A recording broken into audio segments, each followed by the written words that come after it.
Алтын доп арнасының алтындай достары, ассалаумағалейкум, қалайсыздар? Ең жақсы спорттың жанкүйерлері. Бүгінгі жаңалықтарыңызда дайын. Барселона мен Арсенал ширек финалда. Жозе Мауриньо Сауд Арабиясына барды. Родригоның деңгейі төмендеп кетті. Осы және басқа да футбол ақпараттары бүгін сіздердің назарларыңызда. Достар, еңбегімізді бағалап, лайктарыңызды басып, арнамызға жазылуды ұмытпаңыздар. Біз сіздер үшін күнделікті футбол ақпараттарын шығаратын арнамыз, достар. Ал енді бізбен бірге болыңыздар, біз бастайық, кеттік.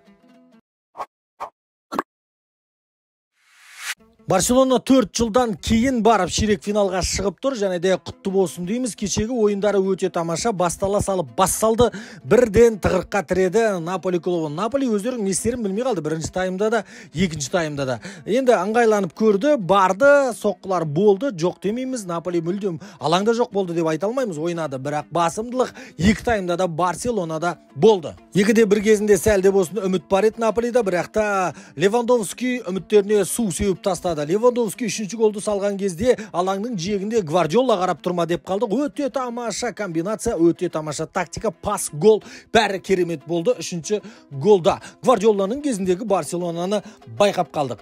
Жалпы кешегі ойынға келетін болсақ, Барселонаның жарақат алып жатқан ойыншыларына қарайтын болсаңыздар, ол мүмкін емес еді кешегі Наполиді өтіп кетуі. Бұл жерде ерекше алғысты, респектті жарайсың деп Хавиге айтуға болады. Хави өте мықты тактика қойды, басынан бастап шабуылды қойды, бәрін ойластыра білді, және де жастарға сенді. Сенімді ақтаған жастардың бірі Кубарси, орталық қорғаушы, жап-жас бала. Асимхемнің өзін тәжірибесі бар, қанша рет тоқтатып тастады. Керемет ойын көрсетті, және де Кубарсидің үлесі өте зор деп айтуға болады кешегі Барселонаның ширек финалға шығуына. Және де кешегі ойынның үздік ойыншысы осы Кубарси болды. Өте лайықты, керемет. Ламасиядан қалай осындай таланттар шығады, таңғалдырады осы Ламасия таланттарымен. Левандовскийдің орны бір бөлек. Левандовский 3-ші гол жарайды, 3-ші голды салды ғой, бос қақпаға сала білді. Бірақ та алдыңғы екі голда да Левандовскийдің көмегі орасан зор болды. Алдыңғы 2 голда да Левандовский қорғаушылардың бәрін өзімен бірге алып кетіп жүрді. Өте керемет. Жалпы Барселонаға кешегі ойында респект деп айтуға болады. Лайықты түрде шықты. Енді Барсадан өтсеңдер 10 миллион евро берем деген еді. Наполидің президенті 10 миллион евросы өзінің қалтасында қалатын болды. Ол да жақсы емес па? Енді Барселона ақша үшін емес, клуб үшін ойнады деп толықтай айтуға болады. Ал енді достар, бүгін де өте үлкен, ертең де жалпы осы апта футбол көп, адреналинге толы футбол апталығы деп айтамыз. Жаңа апта футбол алаңдағы эмоциялардың өрлеуі. Париматч Қазақстанмен бірге өз фаворитің үшін жанкүйер болып ойынға қосыл. Біздің сенімді серіктесіміз Париматч Қазақстаннан 150 мың теңгеге дейін бонус және 2 мың теңге қосымша фрибет алғыңыз келсе, видео астындағы сілтемеге өтіңіздер. Париматч, ойын тізгіні сенің қолыңда. Барселона финалға 4 жылдан кейін шықса, Арсенал 14 жылдан кейін шығып тұр, достар. Бұл не деген қуаныш, бұл не деген бақыт деп Арсеналдың жанкүйерлері тойлағанның үстінде, тойлау үстінде. Кешеден бері Арсеналда той, енді кеше Порту командасы осы есепті 1-0 деген басымдықты ұстап қалайық деген ниетте шыққандарын білдік, бірақ та ол шамалары 41-ші минутқа дейін ғана жетті. Эдегардың тамаша пасынан кейін Троссард голға айналдыра бірді. Сол 41-ші минуттан кейін бұл ойында гол көрген жоқпыз, экстра тайм көрдік, пенальтиді бірақ көрдік. Пенальтида Порту өздерінің жоспары да сондай еді. Пенальтиді алып шығамыз деп ойлаған болар, бірақ та Давид Рая Арсеналдың қақпашы шеберлік танытты.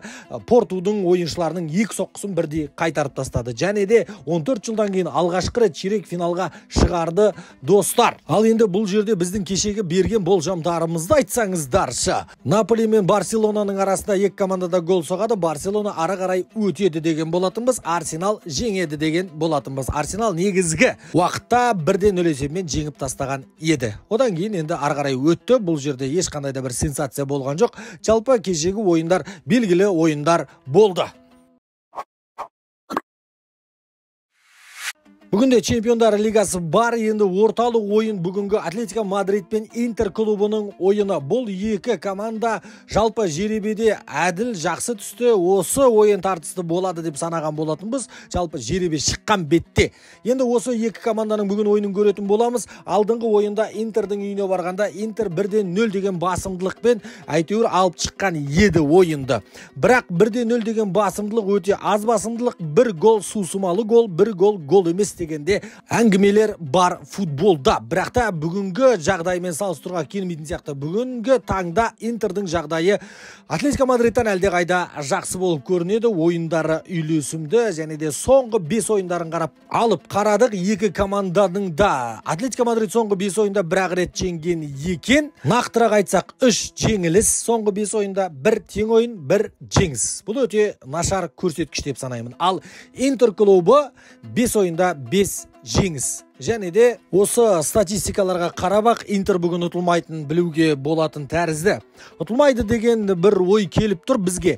Бірақ Атлетико Мадрид та өзінің алаңында мүмкін емес нәрселерді жасап кете алатын клуб осындай маңызды ойындарда. Сондықтан әлі Атлетико Мадридті тізімнен шығарып тастауға болмайды. Бүгін өте бір тартысты ойын біз күтудеміз. Егерде болжам жасап бәстігем десеңіздер, естеріңізге сала кетейік, біздің сенімді серіктесіміз Пари матч өте үлкен көлемде бонустар беріп жатыр. Не дегенмен де ширек финалға Интер өтіп кетер ма екен деген бір ой келіп тұр маған. Бұл ойынды түнгі сағат 00:50-де Қазақстан ұлттық арнасынан көре аласыздар, достар.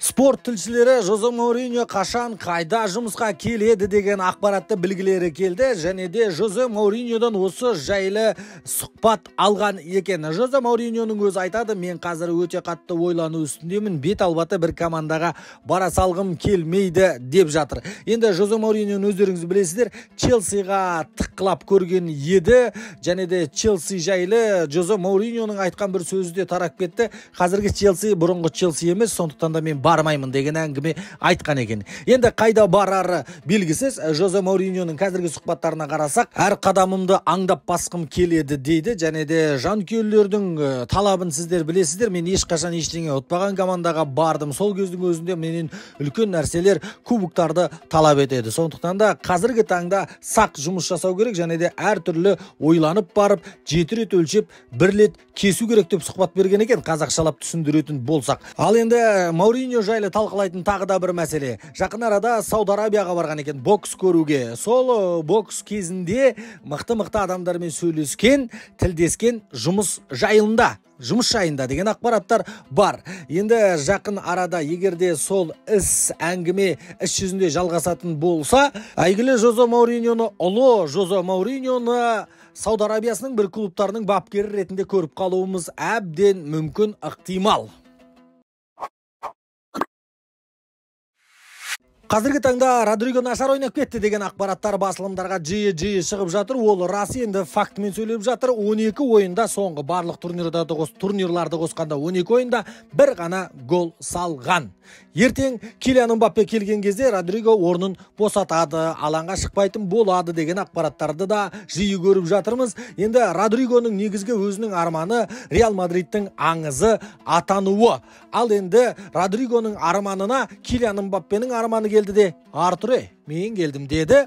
Килиан Мбаппенің арманы да Реал Мадридта ойнау еді. Енді Родригоның осындай дұрыс емес, кері нәтиже көрсетіп жатқаны, оның позициясы дұрыс еместігінде, басқа позицияда ойнап жатыр, өзінікінен басқа оң қапталда ойнап жүр, соның кесірінен деп санайды екен. Қандай жағдайда да Килиан Мбаппе келгенде Родриго орнын босатады, және де сатуы мүмкін деген ақпараттар шығуда, қайда баруы мүмкін. Килиан Мбаппе кетсе, Пари Сен-Жерменге Килиан Мбаппенің орнына осындай бір жылдам вингер шабуылшы керек болады. Килиан Мбаппенің орнын басып, Чемпиондар Лигасына алғысы келіп жүрген Пари Сен-Жерменге барса болады. Немесе Манчестер Юнайтед Родригоға біраздан бері көз салып жүр, оны ескерсе болады. Челси клубы бар. Челси жалпы талантты бір жас ойыншы көрсе, 100 миллион теңгесін беріп ала салатын клуб.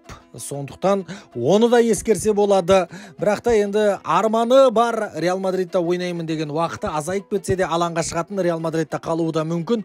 Сол қалайын ба, басқа жаққа барып негізгі құрамда болайын ба деген ой Родригоның басын қазіргі таңда қатырып жүрген тәрізді. Ал достар, бүгінгі Чемпиондар Лигасына сәттілік тілейміз. Өздеріңіздің сүйікті командаларыңыз жеңсін деген менен тілек бар. Және де Париматч біздің сенімді серіктесіміз бар екенін ұмытпаңыздар. Жақсы бонустар беріп жатыр. Одан бөлек ұмытпайтын нақты жағдай біздің арнамызға жазылып қоңыраушаны басып қойыңыздар. Себебі біз сіздер үшін күнделікті футбол ақпараттарын шығаратын арнамыз. Достар, назарларыңызға рахмет.